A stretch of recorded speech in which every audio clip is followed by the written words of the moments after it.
So what we have here are two solutions. On the right we have a copper sulfate solution, and it's 1 molar, 1 mole per cubic decimeter. And on the left hand side what we see is a 1 molar zinc sulfate solution. We're going to use these two solutions to prepare a galvanic or a voltaic cell. And in a voltaic cell what we do is we convert chemical energy into electrical energy.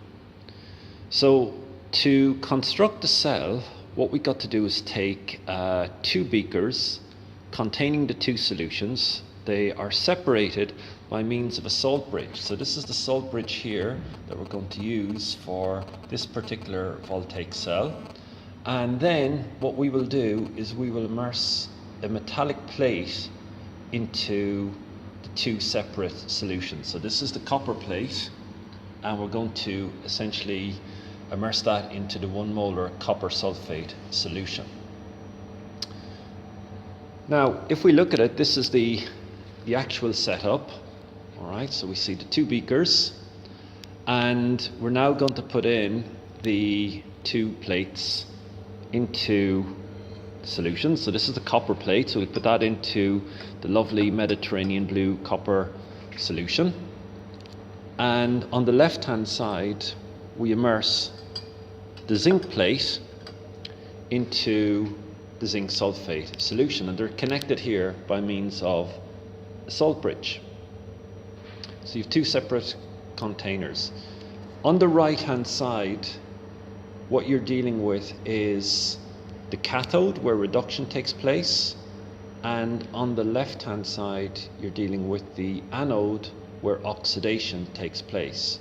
And the cathode is by convention said to be the right hand electrode, which is this electrode here, and the anode is the left hand electrode.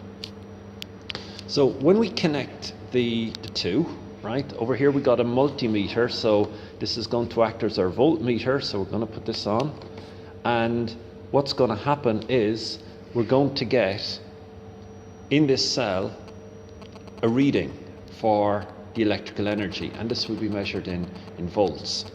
Now we have here essentially the Daniell cell. So if we look at the reading, at the moment it's reading about 1.5 or 1.6 volts.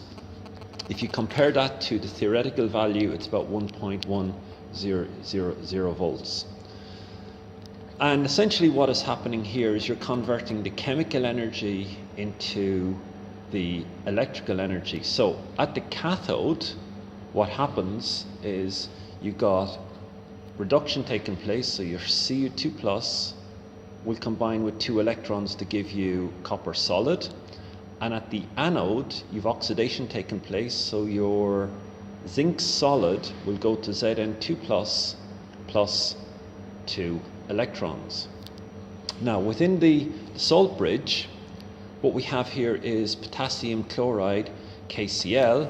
So the K plus ions come down here into the cathodic solution on the right, and on the other side what we have is the migration of the negative chloride ions into the zinc sulfate solution. So the purpose of the salt bridge is, one, as a physical separator between the cathode and the anode.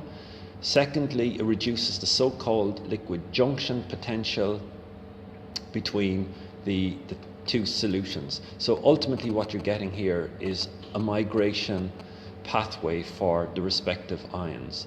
And this is the Daniell cell, which is an example of a voltaic cell.